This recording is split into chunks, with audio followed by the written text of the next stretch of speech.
Salut à tous. Cette semaine, des mots dépréciatifs, péjoratifs, dévalorisants, utilisés à l'encontre d'une ou plusieurs personnes. C'est parti, bande de... bande de quoi? C'est justement ce que nous allons voir.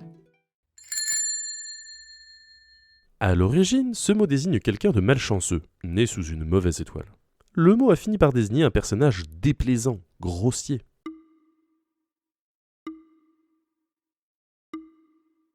Mauvaise étoile qui se dit en latin male astrosus.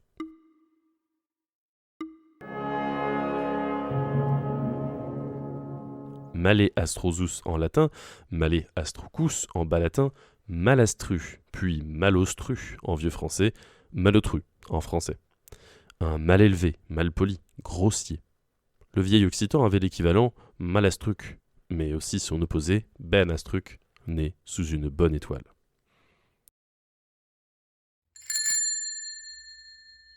Thémus en latin signifie obscurité. Il a donné un mot qui désigne initialement celui qui se lance dans l'obscurité à l'aveuglette.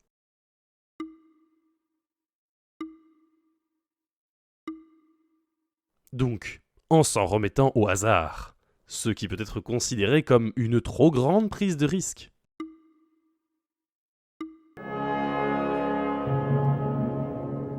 Celui qui avance à l'aveuglette, au hasard, est désigné comme temerarius et devient un téméraire en français.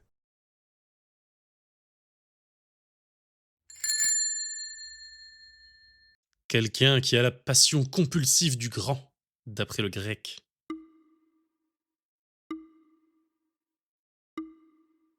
Ou, pour le dire autrement, la folie des grandeurs.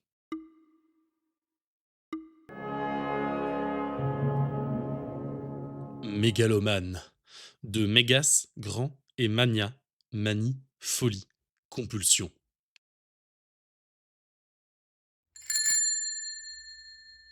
Le bogomilisme était une variante chrétienne née en Bulgarie au Xe siècle. Il a pu influencer le catharisme, et comme lui, il était considéré comme hérésie. Aussi, le mot bulgare, avec peut-être une influence du mot bogomil, est à l'origine d'un terme en français qui est initialement une insulte.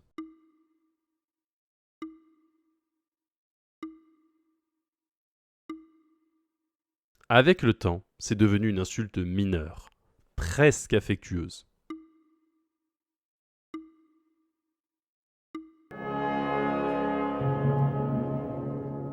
La contraction de bulgare et bogomil a donné bogre, puis bougre, et sa variante bigre comme interjection.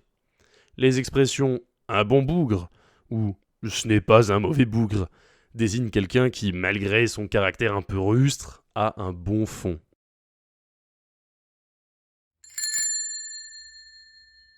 En grec, ce mot est composé à partir des termes changement de maison. De fait, dans la Grèce antique, il désignait ceux qui n'étaient pas originaires de la ville, de la cité-État, dans laquelle ils vivaient. Une sorte d'étranger, même s'ils ne venaient pas forcément de bien loin.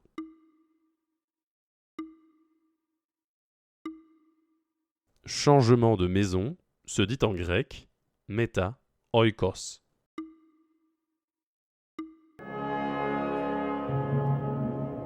Méta oikos a été contracté en métoikos, qui est devenu métèque en français.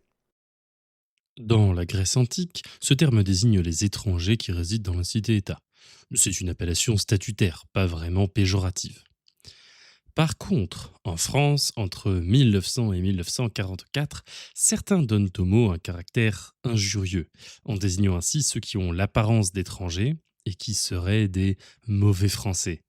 La propagande de l'État français de Pétain utilise les termes de métèque et de métèquerie. Depuis cet usage déviant par rapport à son sens d'origine, ce terme est peu employé. Mais en 1969, Georges Moustaki, un chanteur d'origine grecque, sort une chanson à succès dans laquelle il se désigne lui-même métèque. Avec ma gueule de métèque, de juif errant, de pâtre grec. En néerlandais, c'est un lunatique un peu fou. Le mot passe à l'anglais populaire et prend, au milieu du XXe siècle, le sens de jeune qui a des manières bizarres et des obsessions. En 1984, le film 16 Candles, ou 16 bougies pour Sam, donne une nouvelle orientation à ce mot.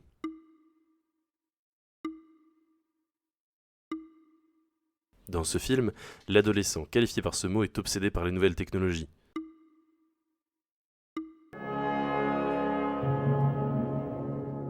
Fan d'informatique, de jeux vidéo ou de science-fiction, c'est un geek.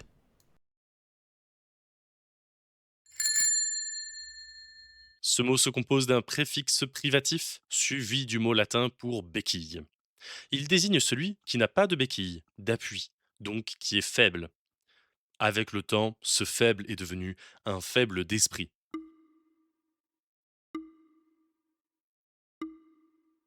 Le préfixe privatif est ici un.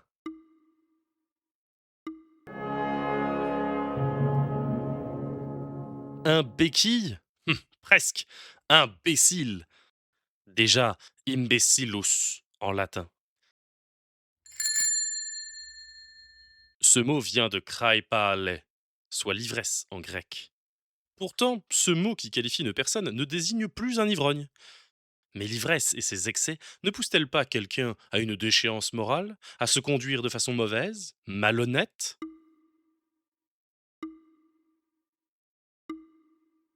Phonétiquement, depuis le grec kraipale jusqu'au mot français, les voyelles ont bougé.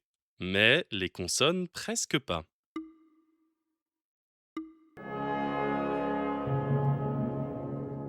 Kraipale en grec, crapula en latin, crapule en français. En latin tardif, un adage latin apparaît. Crapula non sine peccato est. Soit, l'ivresse ne va jamais s'empêcher. L'influence chrétienne à la fin de l'Empire romain moralise les mœurs, et ce qui n'était qu'un ivrogne devient quelqu'un en situation de déchéance morale, donc sans scrupule, malhonnête. D'où l'évolution de sens de crapule. En français contemporain, le mot est parfois utilisé affectueusement. Mais lorsque quelqu'un dit à un bébé ou un jeune enfant une petite crapule, est-il bien conscient qu'il le traite d'ivrogne? À la fin de la Commune de Paris en 1871, des femmes communardes auraient allumé des incendies, dont celui de l'hôtel de ville. La presse versaillaise, anti-communarde, leur a donné un nom qui stigmatisait ces femmes, dites contre nature, devenues dangereuses parce que politisées par des idéologies subversives.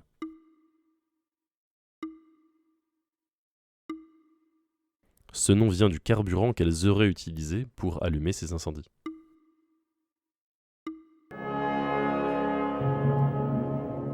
Les pétroleuses.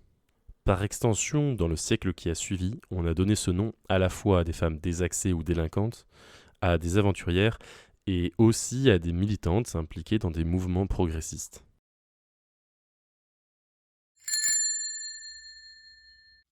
À partir du mot village, ou communauté villageoise en breton, il s'est créé un mot qui désignait un rustre.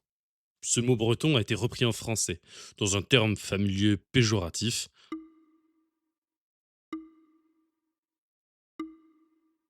Beaucoup de noms de villages bretons commencent donc, logiquement, par la même sonorité que ce mot monosyllabique.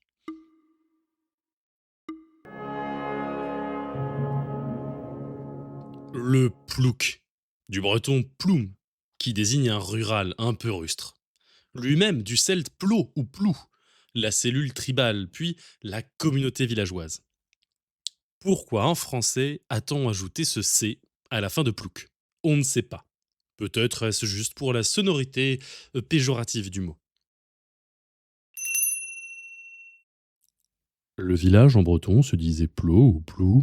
Comme en témoignent les noms de communes de Ploemel, Ploermel, Ploerdut, Ploemer, Plomer, Plogoff, Ploubanalec, Plougastel, Plougastel, Plouaret, Plouane, Plouarmel, Ploué, Ploubazlanec, Ploubezre, Ploudaniel, Ploudiri, Plouinec, Plougomelen, Ploumoguer, Ploudalmézo, Ploumanac, Plouéderne, Plouescat, Plouec, Plouer, Plouégat, Plouénan, Plouézec, Plouzévédé, Plounévez, Plounévézel, et on en oublie.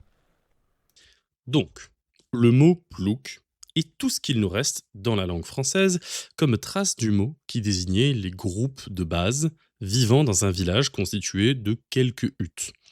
Des fameux nos ancêtres les Gaulois. Astérix et Obélix vivaient donc au sein d'un plou ou plot, dont Abraraccourcix était le chef, et Assurancetorix était le barde. Mais pour autant, étaient-ils des ploucs ? Revoyons ces dépréciations, grandes ou petites. Malotru, de mauvaise étoile en latin. Téméraire, dans l'obscurité, d'après le latin. Un mégalomane, qui a la folie des grandeurs, selon le grec. Un bougre, résultat d'un mélange entre bulgare et bogomile. Un métèque, littéralement quelqu'un qui a changé de maison, mais, de fait, un étranger dans la Grèce antique. Un geek, soit un fou plus ou moins lunatique en néerlandais, puis en anglais. Imbécile, sans bâton ou béquille en latin. Une crapule, c'est-à-dire un ivrogne en grec, puis en latin. Une pétroleuse, une incendiaire de la Commune de Paris. Un plouc, un rural ou un rustre en breton. Dans la même série, nous avons un 11e mot à vous proposer.